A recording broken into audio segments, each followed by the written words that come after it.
Well, today the majority of properties in gated communities are in security estates. That's about 85%. 12% apparently in golf estates. That's just two of the interesting stats from this world. Paul Roux de Kock, who is Analytics Director at Lightstone, joins us now to talk about these. Paul, looking at these estates, I mean, one just thinks of the West Rand, for example, north of the ridge, the old Witwatersrand Ridge. If you look out north from the high ground, you just see estate after estate, and you can tell because you've got the tiled roofs.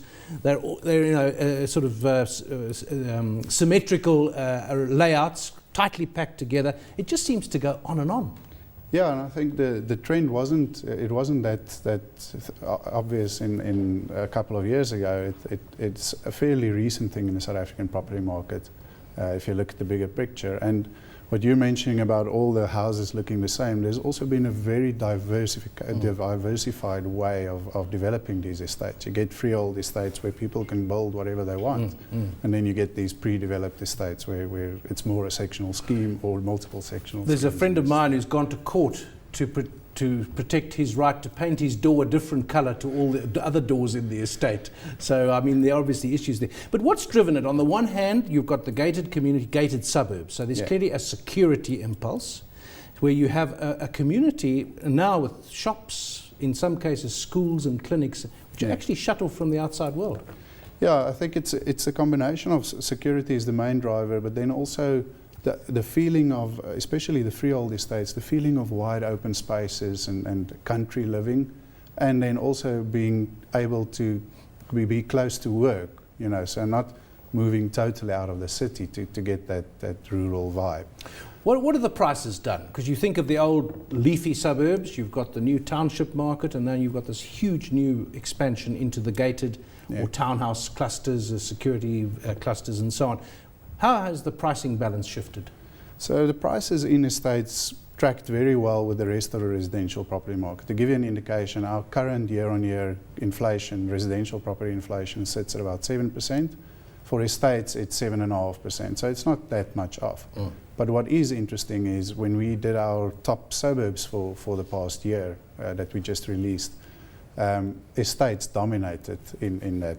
When you say top, you mean the best increase in prices, or? So fastest growing over the past year, or over the past year and the past 3 years, and we also looked at splitting it into the top end, the middle end, and the bottom end. So in the top end, that's where estates came out quite big. So it means that although estates as a whole tracks very well with the national index, there are location-specific estates that do very well. So one example of that is South Downs estate in Centurion that grew at about 37% in the last 3 years. Looking at that expansion, you talk about living in the wide open spaces. There are not too many wide open spaces left, certainly between Johannesburg and Pretoria. That's just going to become one big city in a couple of years. And the same applies going northwest. If you look at Roodepoort, Krugersdorp, Centurion, Johannesburg, that axis, and that's just going to fill up, isn't it? So doesn't it then create the conditions that you're trying to escape? And traffic and issues like that. Yeah, and I think that's why developers try to set out a big piece of land and have set rules on how many properties they develop there. So I think in Gauteng we still actually have an abundance of land if you compare us to a landlocked area like Cape Town.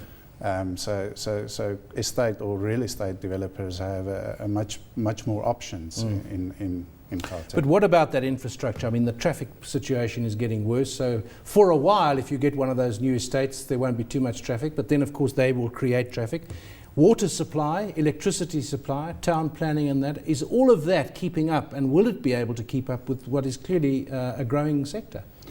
I'm not sure. I can't really comment on that. But it is an issue, isn't it? It is an issue. It's definitely something that I'm sure property developers look at and try to engage the municipalities with, before they go into that development. And town planners also has to give the final go-ahead. So I think they will keep that in mind. But it is an issue, I think.